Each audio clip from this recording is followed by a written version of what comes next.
Hey everybody, welcome to this special bonus episode of the Half Price Concessions podcast. These bonus episodes dive into some different content, some different things than the midweek episodes usually do, but we hope you enjoy them nonetheless.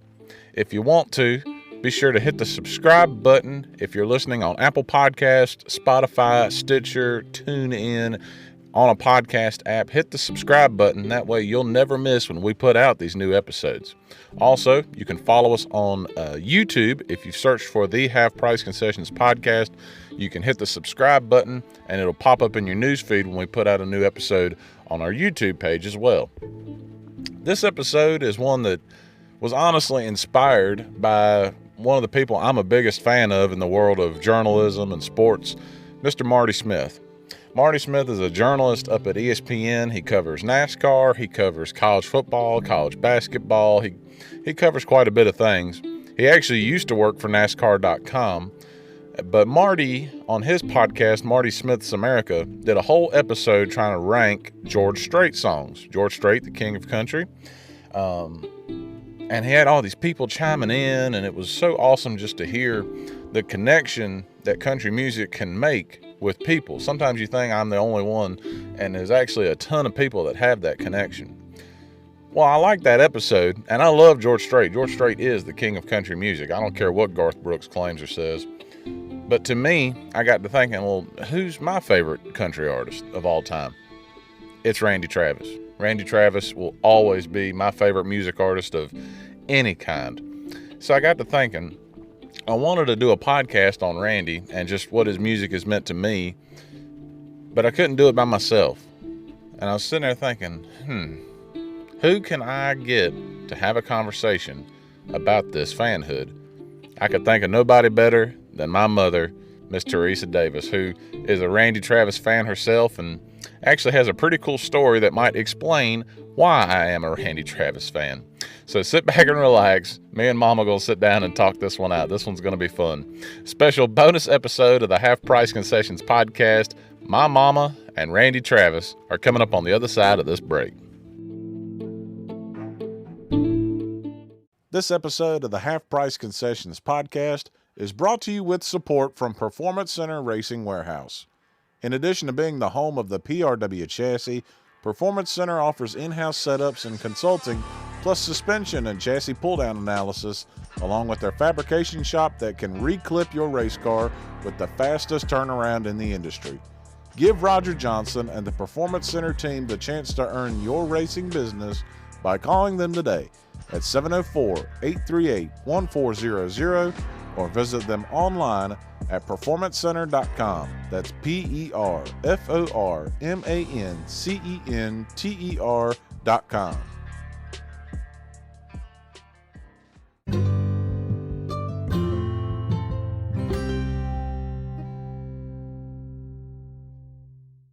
Welcome into this special bonus episode of the Half Price Concessions podcast.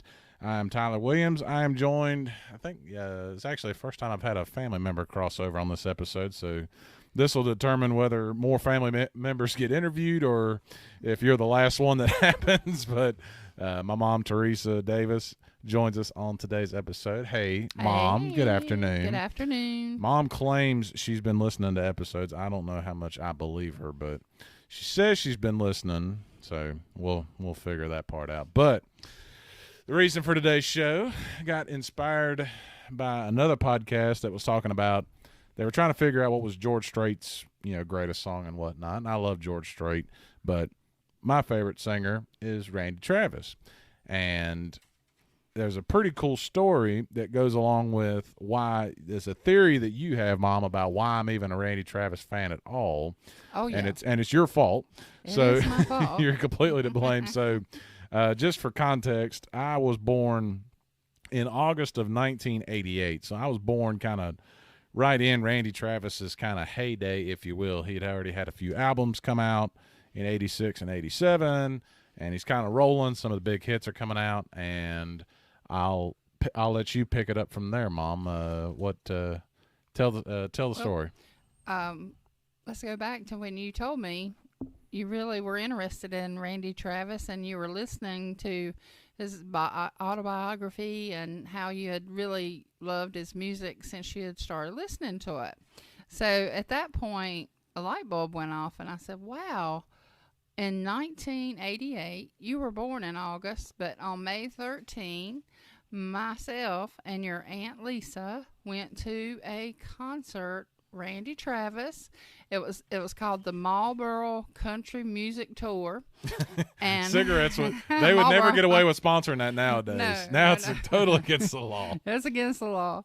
But he KT Oslin actually opened up for him, and this was when he was really hitting really good on the music, and he was such a big hit. And so my sister had got the tickets, and I said, well, I was 6 months pregnant with you, and I said, well, we got to really be careful. So we went and ate, and of course, what city was the concert in? It was in Winston-Salem. It was in Winston-Salem. So about an hour's drive from Burlington. It was, and since the year after the Lawrence Joel Coliseum opened up, so it was in Winston-Salem at the Coliseum that the Lawrence Joel replaced.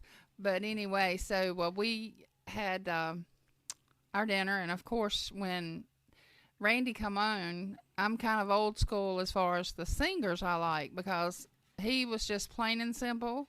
He came out in his blue jeans, and they weren't skin tight. He had on his cowboy shirt, just a man walking out on stage with his guitar. He didn't have like a DJ or something that like introduced him. He just went waltzing out on the stage. Right, and it wasn't a big to do like it is now, and he was so shy. You could tell that he wasn't he was getting used to the fans, but you could tell he didn't move. He didn't run around the stage or anything. Just his music was playing, and it was amazing. He one of our favorite songs is 1982. Well, of course, that's the year your mom, me, graduated. So that was a big song. I didn't know they had school back then. I thought you just single room schoolhouse. Oh yeah, it was in the old school. But so that's pretty cool. Course, I totally forgot about it. Because 1982, his song is actually it's a cover. It's not an original song. Originally, I think it was like called 1962, and it's sung by somebody else. So when Randy recorded it, he said, "Well, I wasn't old enough in '62 to have these issues, so they changed it to '82." But that's so cool that coincides. He had quite a few hits right there, back to back. He was going strong. And another song was "Forever and Ever, Amen." I think you had told me you liked that song. Oh, yeah, I think probably there in the '80s and '90s, you'd have had a hard time going to a country wedding or any wedding in the South and not hearing that song played at the reception. Even the music video was set as a wedding reception, if you will. 'Cause I mean, it's an old love song. Oh yeah, it is. And I Told You So. There's another. I mean, it's always some love songs. Deeper Than the Holler. Yes. I like that one. My Love for You is Deeper Than a Holler. So of course, the women were going crazy. How packed out was it? Was it a sellout? It was a full house. It was a sold out show. Was everybody? Was it quintessential '88? Everybody running around with the high waist blue jeans and the blown out hair and all that stuff. Oh yeah, I'm trying to picture it in my mind. We had one of KT Oslin's song was "The Girls of the '80s," and we all had the big hairdos. We of course all had our cowboy boots on now, and I had on. Your grandpa actually bought me a new gray vest to wear for this concert with my country flannel shirt. Did you wear a cowgirl hat? Yep. Oh man! And we had the boots to show, and I was. But what was interesting is I didn't know. People always tell you that children can pick up on what you're talking about, your voice, even when inside, before you're born, inside the womb, of course. But every time. When Randy came out and started singing, you were doing cartwheels in my belly, and you would kick your feet, and I would look at my belly, and I could see the whole belly was moving. Yeah. And your aunt, she was amazed. She put her hand on my stomach, and she says, "Wow, he really likes Randy Travis."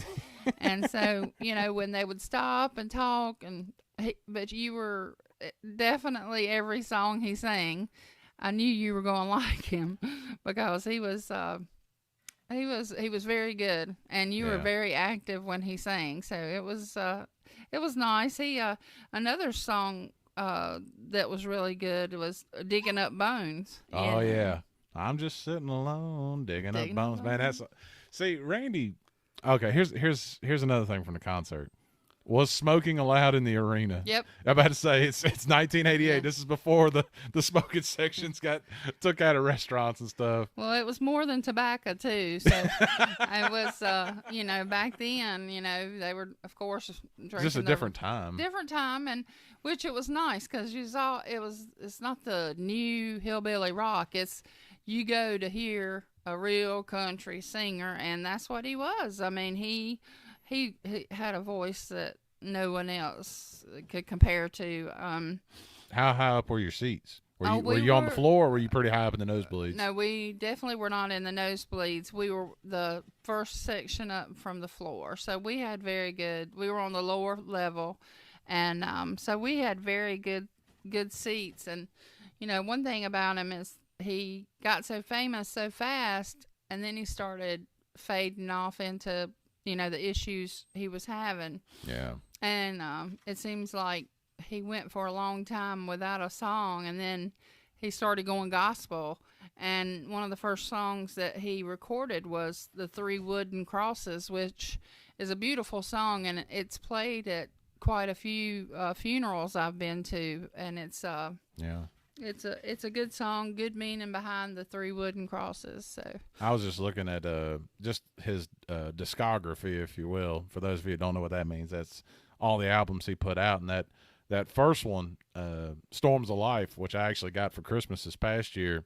I've heard so many people talk about just that album because it was his first one that came out, and even Josh Turner talked about that was the album that made him fall in love with Randy Travis, and that's the one that had On the Other Hand, 1982, Digging Up Bones, and No Place Like Home. And it's funny for me. What I think one of the things I've always loved about Randy is just he has the wide range of stories that he tells. Like even in just these four.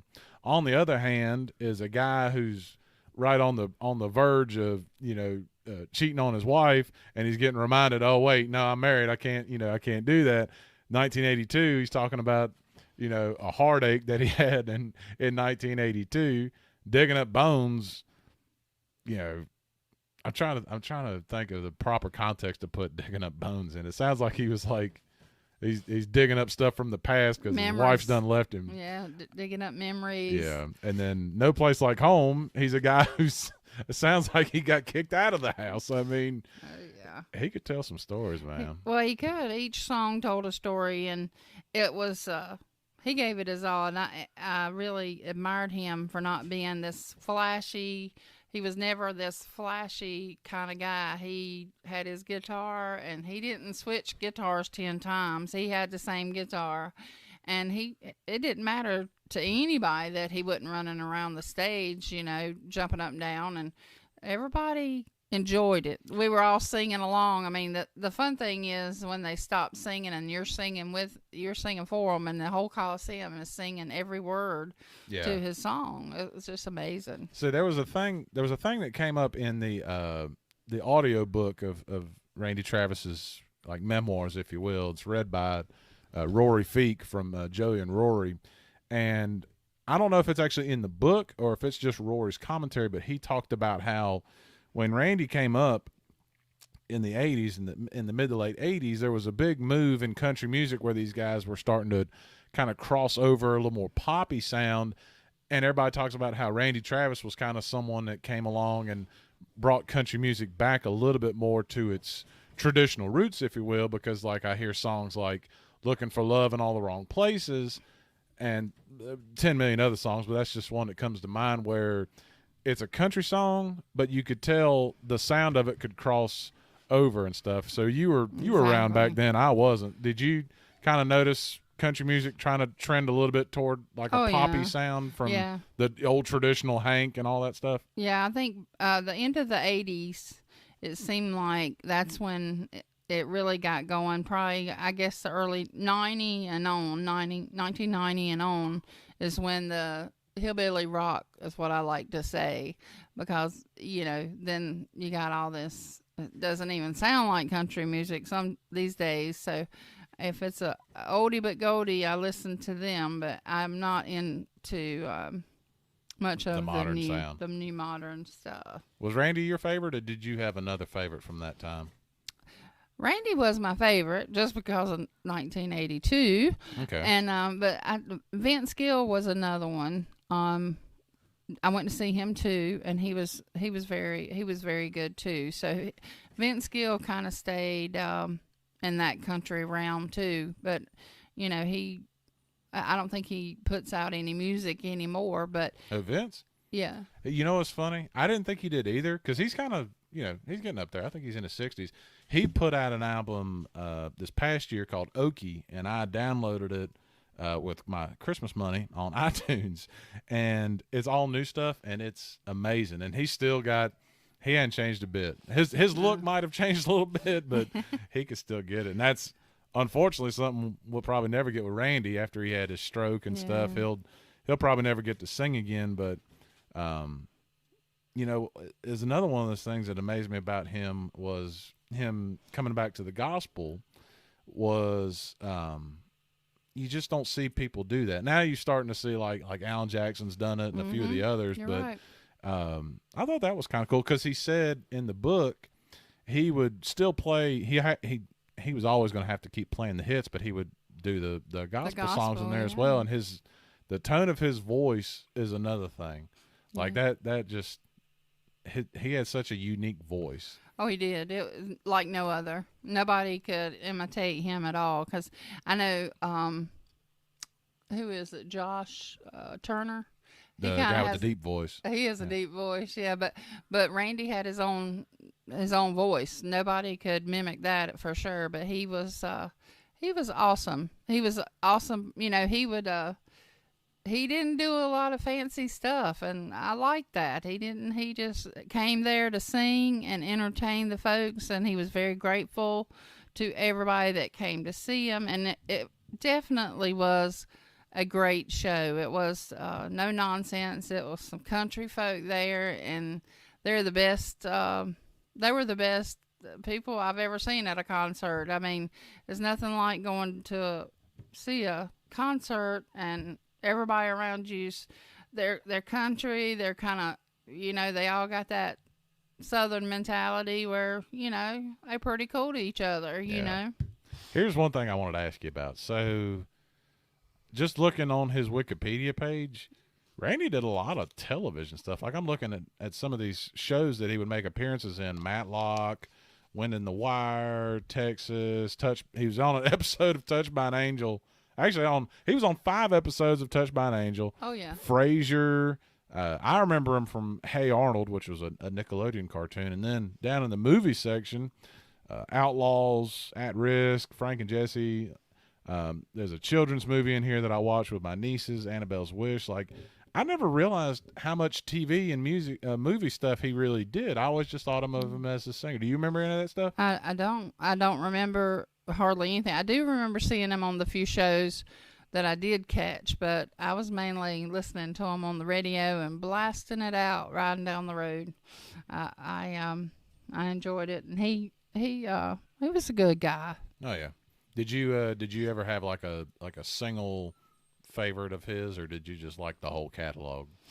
He got a pretty wide catalog of songs. Yeah, there was nothing that he wrote or sang that I didn't like. I mean, I liked it all. I could listen to the whole. Well, we didn't have CDs, I don't think then. I think we had cassette tapes, but I could listen. It wasn't like I would fast forward one song and not listen to it. Every one of his songs were great, and that's the thing about him. He was an awesome singer. He wrote about real life stuff. I mean, good and bad, and it was one of those you could sing along with, and sometimes you could sit there and, have memories flash back, like digging up bones. Sometimes we all dig up bones from our past, and like Forever and Ever, Amen. And, it just, his music was like things you go through in life. It wasn't something that was Wasn't trying to get a girl in a pickup truck with her cut off jeans. right. It was it was just good music. I'll tell you the one, I was going to get your opinion on this. So I come to find out in the autobiography, there's the song he had it's a little different than his typical sound. It was a song called Better Class of Losers. And he actually, in his autobiography, Randy said he co-wrote it with Alan Jackson. Alan Jackson at the time was a young, budding country artist. He would grow into the legend that was Alan Jackson in the 90s. But he co-wrote Better Class of Losers, and it sounds so different from a typical Randy Travis song because Randy's songs are typically a little more low-key. He's only got a few songs that are really like higher, faster pace. And the whole song is, the videos out of the 90s with the high-waisted jeans and stuff. And I was showing it to, I think I was showing it to Allison. It was either that or his Coca-Cola commercial from the 90s. And she was like, man, he was a pretty handsome guy back then. Oh, but yes. I've never, I'm a guy. I didn't look at him like that. Was he a pretty handsome guy? I mean, you're a woman. Oh, he was. And I never saw him with a cowboy hat on, per se, like in the video. He may have in the videos. I don't know.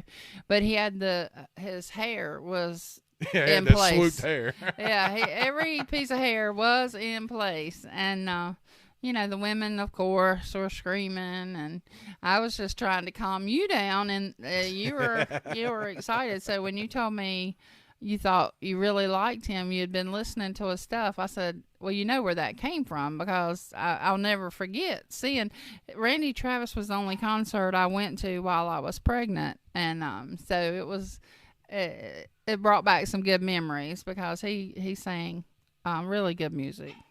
Does that one compare with last year? You got to go see Chris Stapleton when he came through, and I know you're a lot like me. I guess it's why we're related. We both like a more traditional country sound. We're not too big on the pop stuff, and we're not too big on the stuff that's Hillbilly a little rock. bit, the little more modern stuff. But we both like Chris Stapleton. Yeah. So, what was that experience like? Is there any comparison between the two as far as like the way they handle themselves? I think so. With Chris, he comes out, he's going to entertain, and that doesn't mean he's running across the stage. He did switch guitars quite a bit, but that man could play. He could play any guitar they put in his hand. Some of the times it would you would think you were at a hard rock concert because they would just get going with the guitars, and it'd be a long, it'd be a long, probably 5 minutes of them just playing all the guitars, so like hard rock kind of sounding. But for the most part, Chris is a simple man, and I enjoyed that part because he was simple in his concert, and that was nice. But it was, some of it got kind of hippie and. Oh, yeah, I'm sure. Yeah. I mean, he's got songs called Sticks and Stems. They're not talking about what's out in your yard. No. And I of course, at that time, there was more than, you couldn't smoke, and when at Chris Stapleton concerts, you couldn't smoke. Yeah. But you could vape. There were people vaping. And I bet it looked like a cloud off a freight train. Yeah, I was caught up in some of that, and the girl beside of us, she went to vape, and she had marijuana in hers. And it's funny because my girlfriend, she didn't know what pot smelled like, and I said, that's marijuana. And she said, is it? I've never smelled it before. So we kind of laughed about that, but it's not like it used to be, thank goodness. But there were some heavy drinkers, and the yeehaw was going on. It was At the Chris Stapleton show. yes, Okay. yeehaw. Nice. But it was nice. Chris, I love Chris Stapleton. yeah, it's hard to beat his stuff. And he wrote most of his stuff. Oh yeah.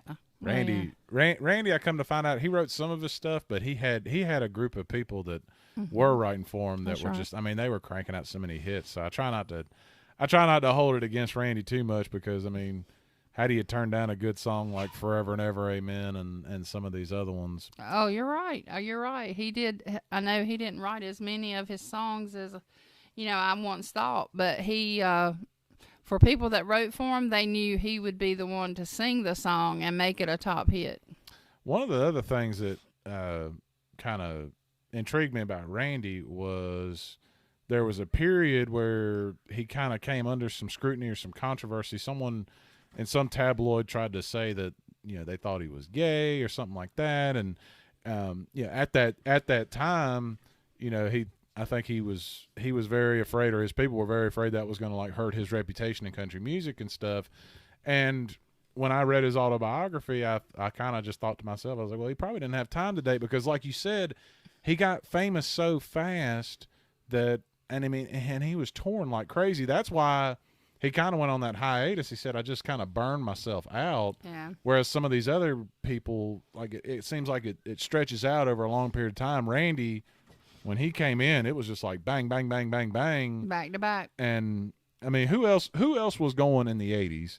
Like in that period of time? Like who were some of the other people that was kind of competing for him, with him as far as like for radio space and stuff? Well, I definitely know, of course, Vince Gill, but, George Strait, he really, I don't know if he was another one we like listening to. I'm trying to think of some other ones, but, my favorite was Randy Travis. So Kenny Rogers was doing pretty good. I liked him, but he hit the plateau, and he wasn't around a whole lot longer, but Randy was right up there at the top. Was Merle still around? Merle, he was still cranking them out. Oh yeah, Don Williams and some of them. Yeah, and Willie Nelson, he's been around forever and ever. So yeah, I didn't listen to a lot of that. George Jones was earlier. Yeah, he was getting older at that point. But did you have a lot of country stations to listen to in Burlington, or did you kind of have like one and that was it? Yeah, it was one. Do you remember what it was? I can't remember. Oh. WPCM? I don't know. I can't remember.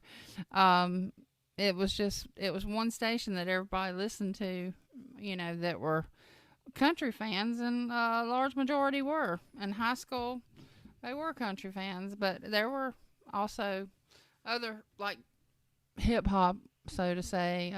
That was starting to burgeon a little bit. Did Grandma and Grandpa like Randy Travis? Do you know?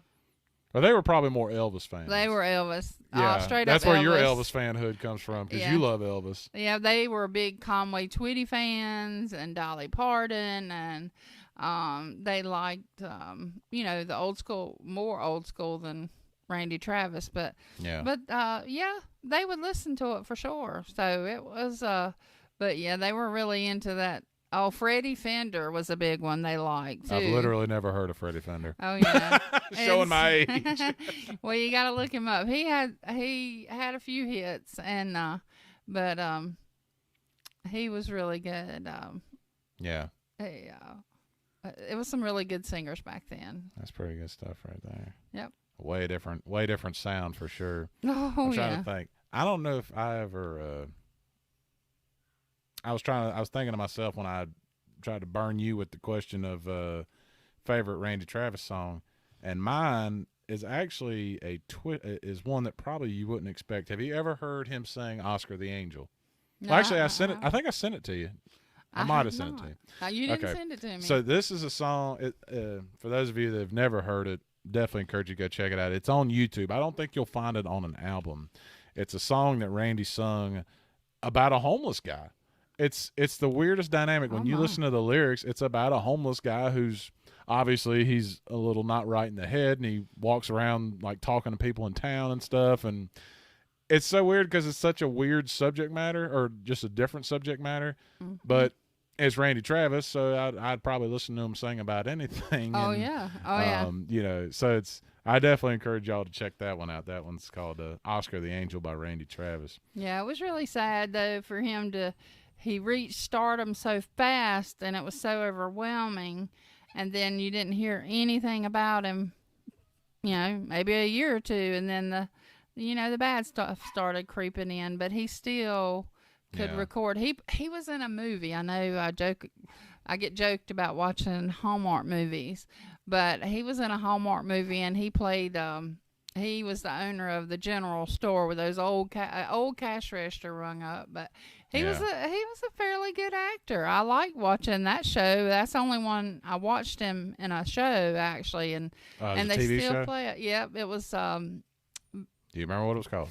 Ooh, See, a lot of these something ones. about the Bayou. I'm looking through the Wikipedia page right now trying to find it. Something about the Bayou.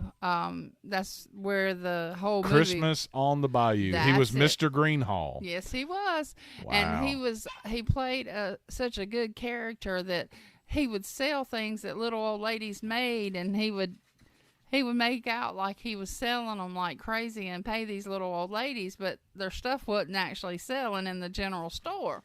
But he was really good at he was good. He was, he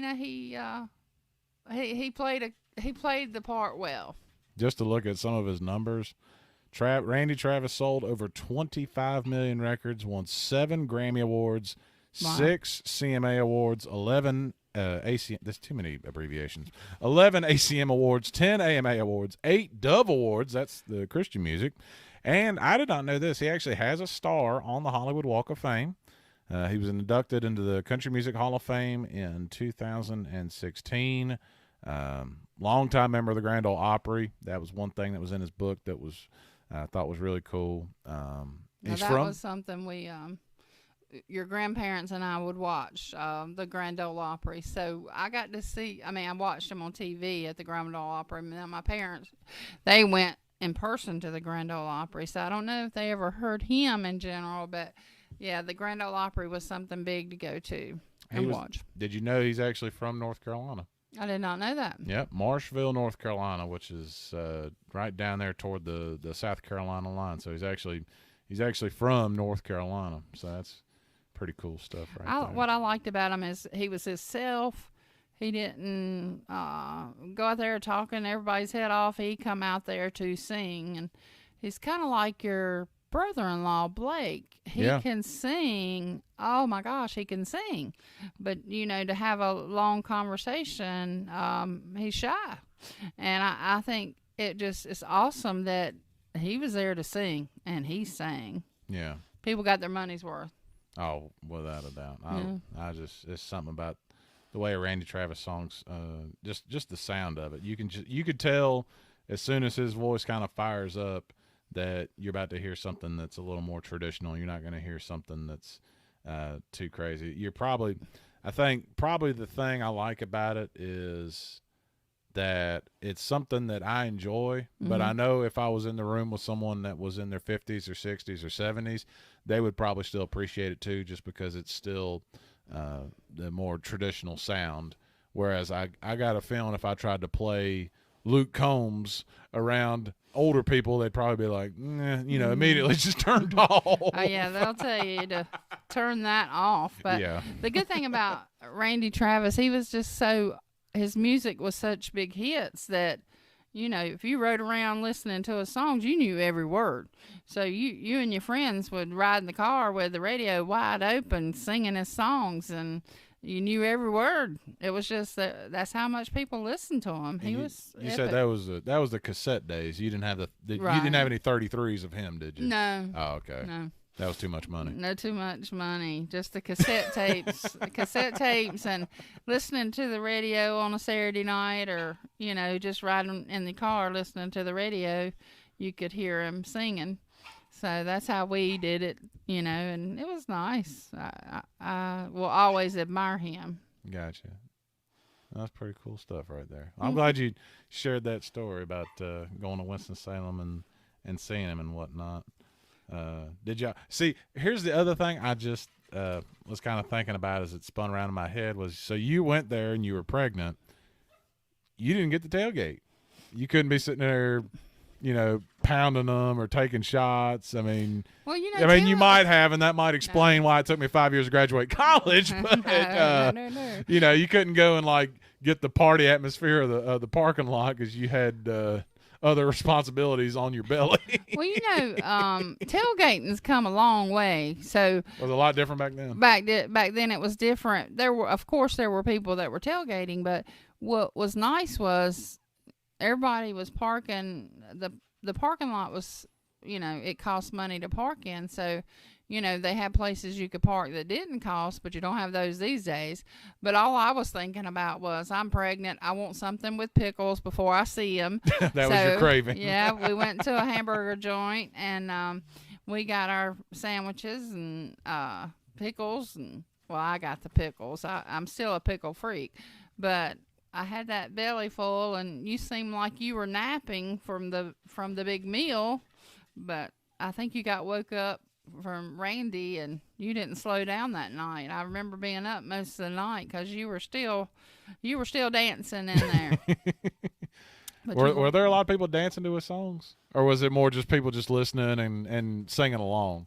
Because I don't think it didn't seem like he had a lot of songs where people would like do-si-do or dance to. They seem like just songs that you just sang back and you enjoyed. Right, it wasn't like Billy Ray Cyrus where every other song's a line dance. Yeah, you didn't. That's not something that we did, was dance to Randy Travis. And the country music dancing's got real big, with the two-stepping and stuff. But Randy, his songs never were big on the charts to dance to. Yeah. They were more personal, where you could relate to the music he was playing, in his time. That's cool stuff. Yes, it is. It was. What time of year was that you went? May? It was May 1988. Oh, man. And you were. How crowded was it when y'all got there? Did y'all get there pretty early, or were you kind of dragging tail just to get in the door? No, we're always early. So we got to see people just rolling in. I mean, people were just so pumped up, and it was nice. Everybody was friendly. Everybody was just so excited about waiting to hear him. And so it's a really good crowd. It wasn't a bad crowd at all. And the people around us that saw that I was pregnant made sure, don't hit the baby.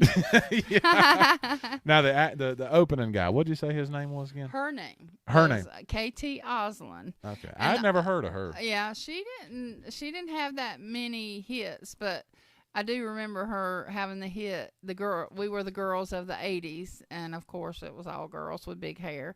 But they stayed friends. It was a song about staying friends they were girls of the '80s, and they still stayed friends. But I don't remember a lot of her music because, of course, when the opening act comes up, you're looking at your watch, waiting for the real, the big star to come out and sing. And yeah, did you have to wait long? What? Or was she only up there for like a few songs and then handed it off to Randy? It was just a few songs. It's not like it is now where somebody plays, so long and you have to wait till 10 or 11 for the real, the big hit to come out. So it was really nice because she sung enough songs that we were ready for Randy, and it wasn't like this long pause in between, because it wasn't. These days, you got the bands have their own setup, so they got to move all their stuff out to get the new band stuff in that's coming out. With Randy, his stuff was on the stage, and it wasn't in the light, but she had a few instruments playing behind her, but it was like, soon she got through singing, it was within a few minutes, Randy was out there. It wasn't something we had to wait on. Gotcha. And he did come back. He was awesome about coming back. Everybody would keep clapping. You know how concerts are. So you got an encore. Yeah, we got an encore, and it was we just kept standing there. We was wondering if he was going to come back, but he was the most down to earth, like, person you might see in a store getting a Coke, and it was just an average person. Yeah, that's part of the appeal. Oh yeah.